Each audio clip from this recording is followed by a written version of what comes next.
السلام علیکم ورحمۃ اللہ وبرکاتہ۔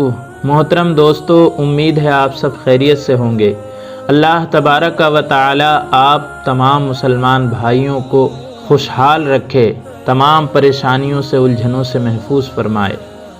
محترم ناظرین، سب سے پہلے تو آپ تمام مسلمان بھائیوں کو، عاشقان رسول کو دل کی گہرائیوں سے جشن آمد مصطفیٰ بہت بہت مبارک ہو۔ محترم ناظرین، اس مبارک موقع پر ہم سرور کائنات صلی اللہ تعالی علیہ وآلہ وسلم کا ذکر کریں گے۔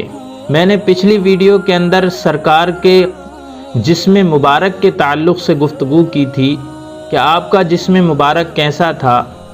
آج میں سرکار دو عالم صلی اللہ تعالی علیہ وآلہ وسلم کے قد مبارک کے تعلق سے گفتگو کروں گا اور بھی کچھ باتیں بیان کروں گا، تو آپ غور سے سنیے گا۔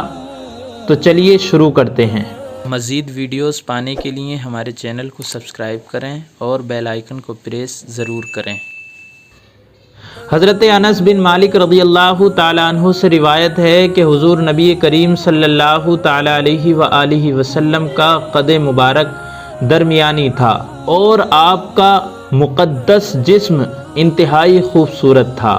مولا کائنات سیدنا علی المرتضیٰ رضی اللہ تعالیٰ عنہ کہتے ہیں کہ حضور نبی کریم صلی اللہ تعالیٰ علیہ وآلہ وسلم کا قد مبارک درمیانہ تھا۔ بوقت رفتار ایسا معلوم ہوتا تھا کہ گویا آپ کسی بلندی سے اتر رہے ہیں۔ میں نے آپ کا مثل نہ آپ سے پہلے دیکھا اور نہ آپ کے بعد۔ ہے دلیل رسالت تیری ہر ادا، ہے دلیل رسالت تیری ہر ادا، تو سراپا نبوت کی پہچان ہے، تو سراپا نبوت کی پہچان ہے۔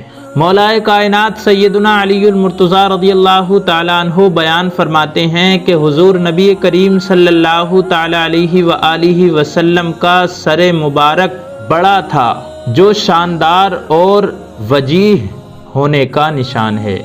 حضور نبی کریم صلی اللہ تعالیٰ علیہ وآلہ وسلم کے منہ مبارک یعنی آپ کے بال مبارک نہ زیادہ گھنگرالے تھے اور نہ زیادہ لمبے، بلکہ دونوں کیفیتوں کے درمیان تھے۔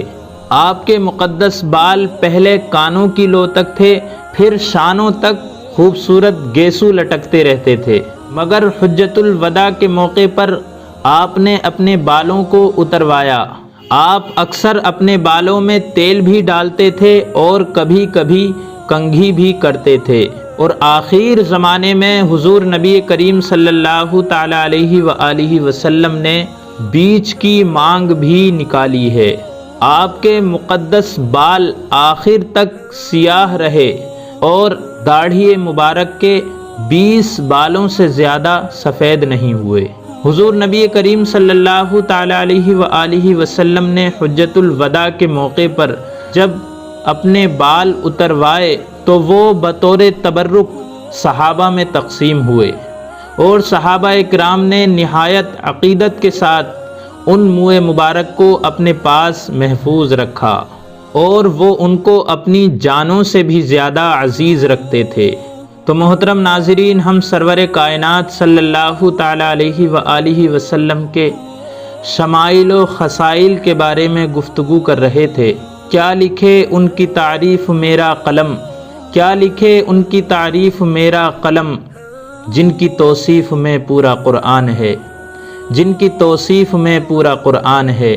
اللہ تبارک و تعالی سے دعا ہے پروردگار ہمارے دلوں کے اندر سرور کائنات صلی اللہ تعالی علیہ وآلہ وسلم کی سچی محبت عطا فرمائے، اور ہمیں آپ کا کثرت سے ذکر کرنے کی توفیق عطا فرمائے۔ ایک بار پھر آپ تمام مسلمان بھائیوں کو جشن عید میلاد النبی کی بہت بہت مبارکباد۔